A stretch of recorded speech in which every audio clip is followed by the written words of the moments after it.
Hello, dear viewer. This is Bob. Just like you and me, Bob attends UMass Amherst. Right now, Bob is enjoying a power nap at 8 p.m. after a busy Thursday. Oh, what's this? An assignment? Due tonight? Better wake Bob up.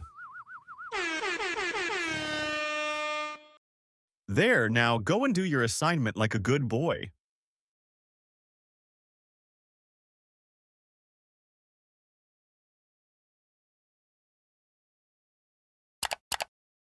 Oh, wow. Of course. ChatGPT. Well, I did say that he is just like you and me. I hope you are all familiar with ChatGPT. Of course you are, after all. It is the fifth most used website on the internet. It was released to the public in late 2022. Artificial intelligence, however, existed way before that, the term first being used in 1956 by a computer scientist at Dartmouth College named John McCarthy. He, along with a small group of scientists, gathered for the Dartmouth Summer Research Project on Artificial Intelligence, which was the birth of this field of research. Since then, it evolved slowly, resembling an exponential graph instead of a linear progression. After the release of GPT, however, you and I have observed how dramatically that changed. 3 years later, 78% of the organizations in the world use some form of AI for their platforms. So, what is AI? It is a computer system that mimics human intelligence such as reasoning, problem-solving, learning, and decision-making. How does it operate? Artificial neural networks, an inspiration from the human brain. The brain is a complex biological system composed of billions of interconnected neurons that work together to perform several bodily functions, such as helping you decide whether to skip today's 8 a.m. lecture.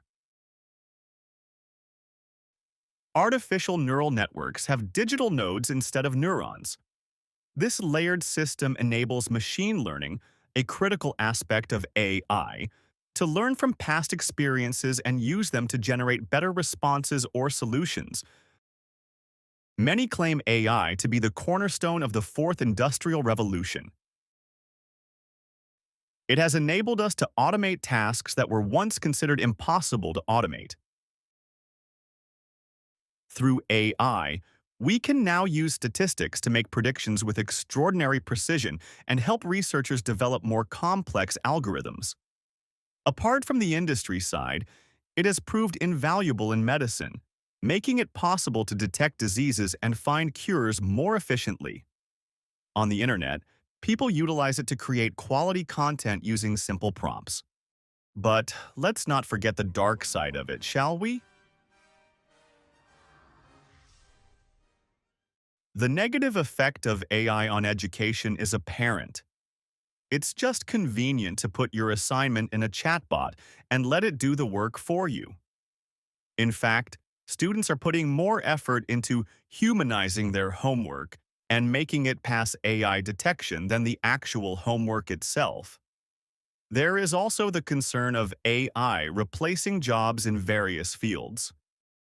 AI is meant to give an image of neutrality, responding without biasness and ignoring certain requests.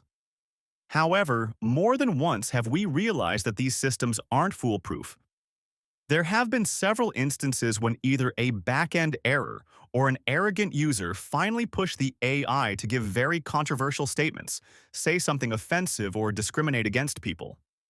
Do we really want to give more autonomous control and introduce more complex functionality into such unpredictable and unstable systems? Something critical that the AI systems of today lack is consciousness. It is the ability to be aware of one's existence. Now I know it sounds stupid, everyone is aware of themselves, but it is still an unsolved mystery how physical matter, just atoms and neurons arranged in a particular way, can produce something as intangible as awareness. People like to invoke the idea of a non-physical presence, such as a soul, to explain it. An artificially intelligent system is not conscious. It is only programmed to give the illusion of it. However, given the rate of evolution of AI, the idea does not seem too far-fetched. If we were to succeed in replicating consciousness, it would have an uncertain outcome. Either human-AI collaboration at an unprecedented level, or unpredictable behavior and a potential threat to humanity. What we can be sure of is that the entity would be the closest thing possible to an ASI, artificial superintelligence, the last stage on the progression curve, an entity that would surpass human intelligence in every field, including reasoning, creativity, and problem-solving. Now, a digital entity more intelligent than the smartest human, having unrestricted access to all the world's knowledge and history, the idea of it terrifies me, and I'm an AI too. No one can tell how far away we are from an ASI, but that is not something we have to worry about for the foreseeable future. For now, we should give ourselves a pat on the back for this amazing invention and use it ethically and with precaution. We can do that by first discouraging the misuse of AI in education because it hinders critical thinking and is making kids lazy. We can also integrate AI-related courses and create more jobs instead of making certain jobs irrelevant. We can work on making these systems more reliable and foolproof to avoid creating controversy.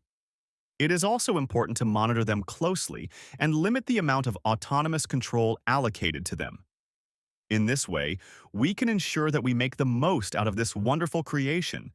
And if at any point the AI questions us back, we would know that it is time to hit the power button. Thank you for watching. I really hope this video was worth your while.